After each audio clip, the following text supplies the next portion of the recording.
पत्नी बनी चुड़ैल। बहुत समय पहले किसी शहर में संजना और अनिल नाम के पति पत्नी रहते थे। एक दिन उनके पड़ोस में रूही और विवेक नाम के पति पत्नी रहने आए और पहले दिन ही उनका संजना और अनिल से झगड़ा हो गया। क्या तुम्हें गाड़ी खड़ी करने नहीं आती? पता नहीं लोग गाड़ी खरीदते ही क्यों हैं। इस तरह रोज छोटी छोटी बातों पर उनका रूही और विवेक से झगड़ा हो ही जाता था। इस सब से तंग आकर एक दिन अनिल ने संजना से कहा, मैं सोच रहा हूँ हमें जगह छोड़कर कहीं और चले जाना चाहिए।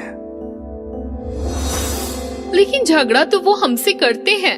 आप चिंता मत कीजिए, मैं कल ही रूही से इस बारे में बात जरूर करूंगी। रूही, हम तुमसे इतने प्यार से बात करते हैं, फिर भी तुम हमसे झगड़ा करती रहती हो। तुम्हारा मतलब क्या है कि हम तुमसे बेवजह झगड़ते हैं? हमारे पास तुमसे लड़ने के अलावा और कोई काम नहीं है क्या? इस तरह एक बार फिर उनका झगड़ा हो जाता है। थोड़ी देर बाद रूही वहाँ से चली गई और संजना दुखी मन से वहीं बेंच पर बैठ गई। तभी एक बूढ़ी औरत उनके पास आई। बेटी, जो औरत तुमसे लड़ रही थी, असल में वो चुड़ैल है। क्या? हाँ, शहर के बाहर जंगल में एक गुफा है, वहाँ एक बहुत अच्छी चुड़ैल रहती है। तुम उसके पास जाओ, वो तुम्हारी मदद जरूर करेगी। संजना जंगल में चुड़ैल के पास आई। उसने चुड़ैल को सारी बात बताई और कहा, लेकिन मैं तो बहुत बूढ़ी हूँ, मैं तुम्हारे साथ नहीं जा सकती। एक काम करो, तुम मुझे अपने शरीर में आने दो। तुम्हारे शरीर में आकर मैं तुम्हारी पड़ोसन चुड़ैल को मार दूंगी और फिर तुम वापस मुझे यहीं छोड़ जाना। संजना को चुड़ैल का ये आइडिया बहुत अच्छा लगा। वो तुरंत मान गई। ठीक है, अब तुम मेरे साथ साथ बोलो, मेरा शरीर, तुम्हारा शरीर। मेरा शरीर, तुम्हारा शरीर। एक हो जाए हमारा शरीर। एक हो जाए हमारा शरीर। संजना के ऐसा कहते ही चुड़ैल उसके अंदर आ गई और फिर संजना चुड़ैल को लेकर अपने घर आ गई। चुड़ैल जी, वो रहा उस रूही चुड़ैल का घर, चलो उसके घर चलते हैं। तुम तो बहुत भोली हो।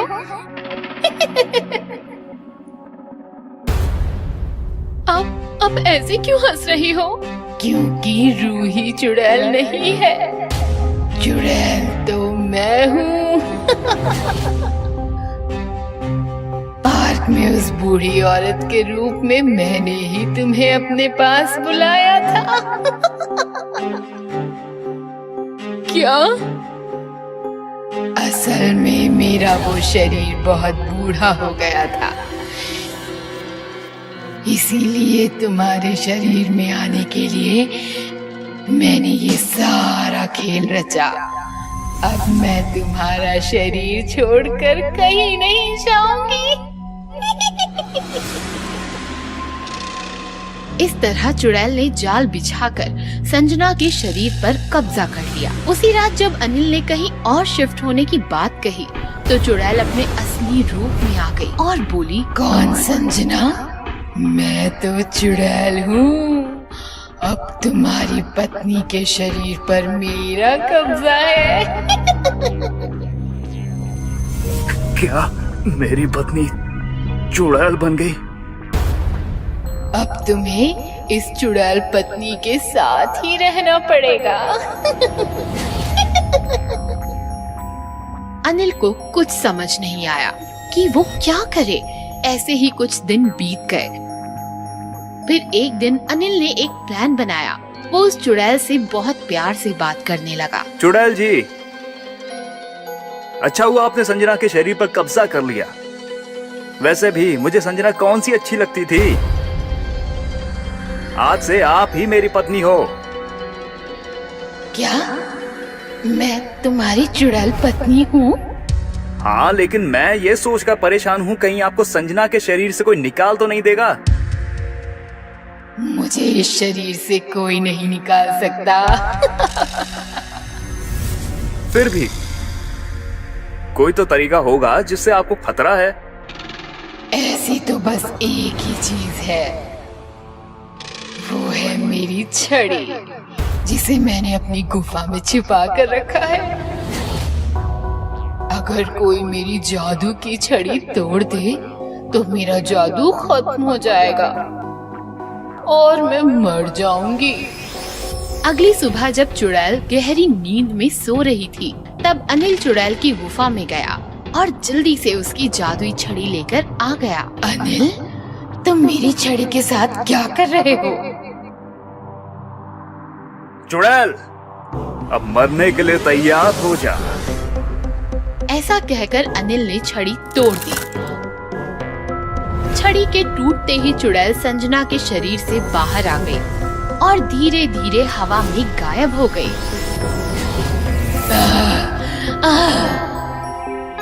इस तरह पहले चुड़ैल ने अपनी चालाकी से अनिल की पत्नी के शरीर पर कब्जा किया और फिर अनिल ने अपनी चालाकी से अपनी पत्नी को चुड़ैल से छुड़वाया। भूतिया हॉस्पिटल पार्ट 2। कहानी है गाजियाबाद की। गाजियाबाद शहर से बाहर सुनसान इलाके में एक हॉस्पिटल था जो पूरी तरह जल चुका था और भूतिया हॉस्पिटल के नाम से जाना जाता था। शाम होने के बाद कोई उस हॉस्पिटल एरिया से गुजरने की सोचता भी नहीं था, क्योंकि उस हॉस्पिटल में कैद थी डॉक्टर, नर्स और वार्ड बॉय की खौफनाक भूतिया आत्माएं। बात 10 साल पहले की है।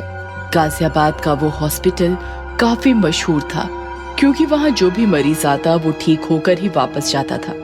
लेकिन उस हॉस्पिटल का एक काला सच भी था जो लोगों को मालूम हुआ और हॉस्पिटल जलाया गया।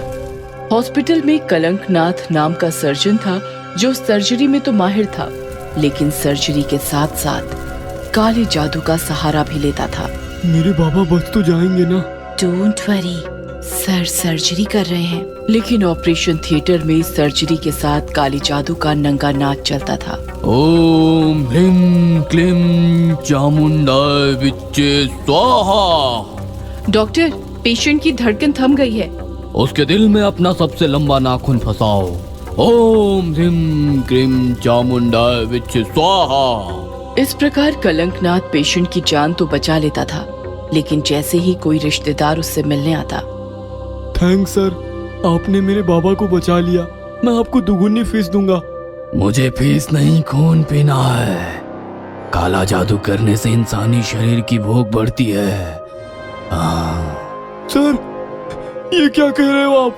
नहीं, छोड़िए, बचाओ, नहीं। इस प्रकार कलंकनाथ ने फीस के तौर पर अनगिनत लोगों को मारा था। जैसे ही बाहर ये बात फैली, लोगों की भीड़ ने कलंकनाथ और उसके स्टाफ को पूरी तरह मारा और हॉस्पिटल को आग लगाकर उन्हें जिंदा जला दिया। आज इस घटना को 10 साल हुए हैं। कलंकनाथ और उसका भूखा भूतिया स्टाफ चीख चीख कर हॉस्पिटल की पुरानी दीवारों की दरारें बढ़ा रहा है।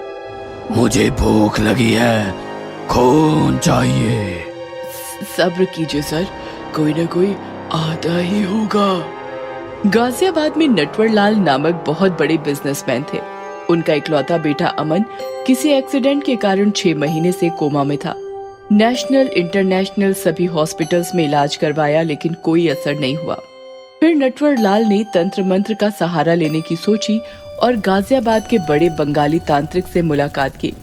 तांत्रिक ने अमन के शरीर का काफी देर तक बारीकी से अभ्यास किया और फिर हताशा से बोला, ये तंत्र विद्या के बस की बात नहीं है। इसे ठीक करना है तो बस एक ही ठिकाना बचा है अब। कौन सा ठिकाना? भूतिया हॉस्पिटल। ये सुनकर नटवर लाल कांप गया। व्हाट? आप भूत प्रेतों का इलाज करते हो और आप ही भूतों से इलाज लेने को कह रहे हो? कलंकनाथ अवश्य एक भूत है, लेकिन एक टॉप सर्जन भी था। काली विद्या का स्वामी भी है। तुम्हारे बेटे को डॉक्टर और तांत्रिक दोनों की आवश्यकता है, और मैं सिर्फ तांत्रिक हूँ, डॉक्टर नहीं। फिर क्या, अपनी जान मुट्ठी में लेकर नटवर लाल भूतिया हॉस्पिटल आया। हॉस्पिटल के बंद दरवाजे 10 साल बाद फिर से खुल गए। जिंदा नटवर लाल का ताजा मांस देखकर नर्सेस के मुंह में पानी आ गया। वो नटवरलाल के इधर उधर मक्खियों की तरह भिनभिनाने लगी। मैंने कहा था ना डॉक्टर, कोई ना कोई आएगा। देखो देखो आ गया। ये सुनकर भयभीत नटवरलाल हाथ जोड़कर बोला, देखो कलंकनाथ, मैं यहाँ तुम्हारा शिकार बनकर नहीं, एक दुखी बाप बनकर एक सर्जन से मुलाकात करने आया हूँ। मेरे बेटे को कोमा से निकालो और प्लीज मुझे भी मत मारो, मुझे मेरी जान प्यारी है। ठीक है, छोड़ दो इसे, तुम अपने बेटे को लेकर आओ, मैं उसे जरूर ठीक करूंगा, लेकिन एक बलि लूंगा, तू नहीं तो तेरा बेटा। सर्जरी के बाद किसी ना किसी को तो जरूर खाऊंगा, बोलो मंजूर है? नटवरलाल असहाय था, उसे कलंकनाथ की शर्त माननी पड़ी।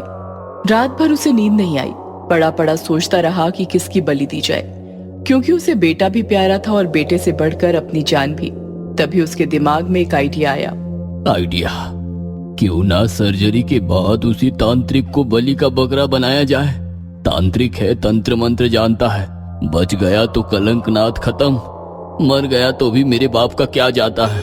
दूसरे दिन नटवरलाल अपने बेटे को भूतिया हॉस्पिटल लेकर गया और अंदर सर्जरी शुरू हो गई। कलंकनाथ भूतिया स्टाफ के साथ सर्जरी में लग गया और इधर नटवरलाल बहला फुसलाकर तांत्रिक को ले आया। पापा, अमन, मेरे बच्चे, थैंक्स कलंकनाथ, मेरा बच्चा ठीक हो गया। बोल, अब किसको खाऊं, तुम्हें या तुम्हारे बच्चे को? कलंकनाथ, इस तांत्रिक को खा जाओ, चलो अमन। धोखा, तुमने तो बोला था तंत्र विद्या में कलंकनाथ को मेरी सहायता चाहिए। लेकिन नटवरलाल कहाँ रुकने वाला था। वो अमन को लेकर निकलने लगा और इधर कलंकनाथ और उसके स्टाफ ने तांत्रिक को फाड़ दिया। चलो अमन, जितनी जल्दी हो सके हमें यहाँ से निकलना है। तभी अचानक सामने कलंकनाथ और उसका भूतिया स्टाफ आ गया। ऐसे कैसे? अब मुझे तिगुनी फीस चाहिए। ये सुनकर नटवरलाल और अमन कांपने लगे। ये धोखा है कलंकनाथ।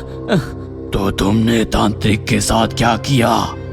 धोखा करना तुमसे सीखा है। नर्सेस, पकड़ो दोनों को। सारा भूतिया स्टाफ अमन और नटवरलाल की तरफ बढ़ने लगा और देखते ही देखते कलंकनाथ और बाकी भूतों ने नटवरलाल के साथ साथ उसके बेटे को भी मार दिया।